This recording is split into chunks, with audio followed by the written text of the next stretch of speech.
Di ka na nababagay sa mundo ng mga tao, Lods. Doon ka na sa mundo ng mga halimaw kasi masyado ka ng malakas. Pumunta lang naman ako dito sa mundo ng mga tao, mga idolo, para ubusin yung bilib ng hapon.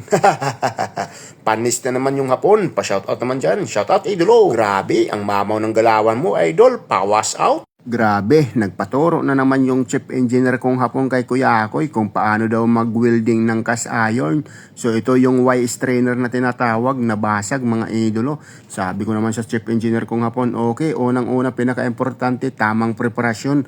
Dapat nakabibil ng ganyan. Pangalawa, electrode na gagamitin. Pwede tayong mag-gas welding gamit yung FC bronze or pwede tayo sa arc welding gamit yung nickel electrode at saka nickel iron electrode kombinasyon. Sabi ko, mamili ka lang sa dalawa kung alin gusto mo. Sabi ng chief engineer ko nga po, dito tayo sa electrode. Okay, sabi ko.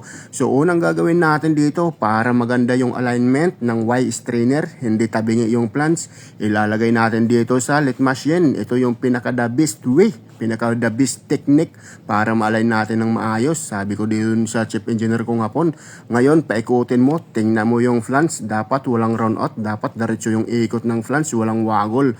Para pag ikinabit natin yan ay hindi mag-crack-crack. Unang gagamitin nating electrode dito ay nickel electrode.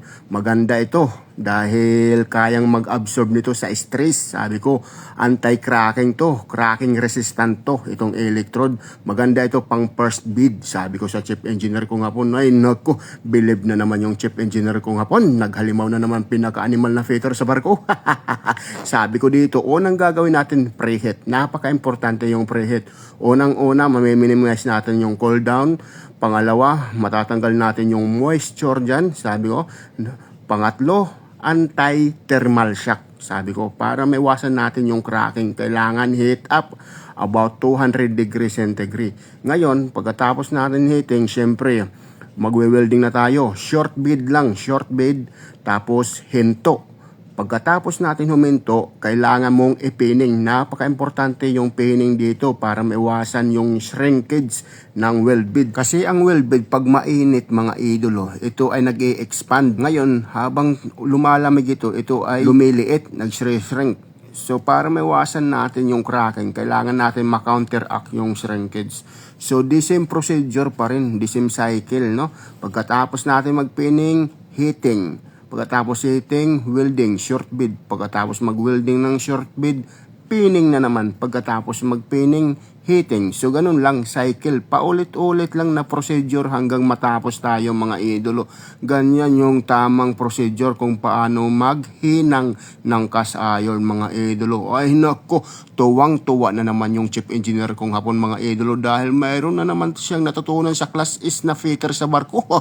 Alam nyo naman si Kuya ako yung mga idolo. Yung galawan, pang class is na halimaw. Pinaka-accurate na fitter sa barko. 0-0 galawan. Si Kuya Akoy lang sa kanal. Eto na dulo. Ganyan. Pinipining natin yan para ma-counteract natin yung shrinkage, para maiwasan natin yung cracking.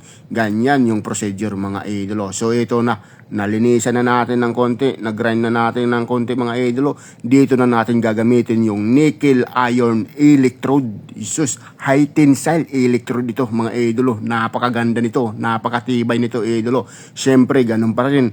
Same cycle, same procedure mga idolo. Heating, welding, and pinning. Yan, na tatlo na yan. Huwag niyong kalilimutan yung tatlo na yan mga idolo, no?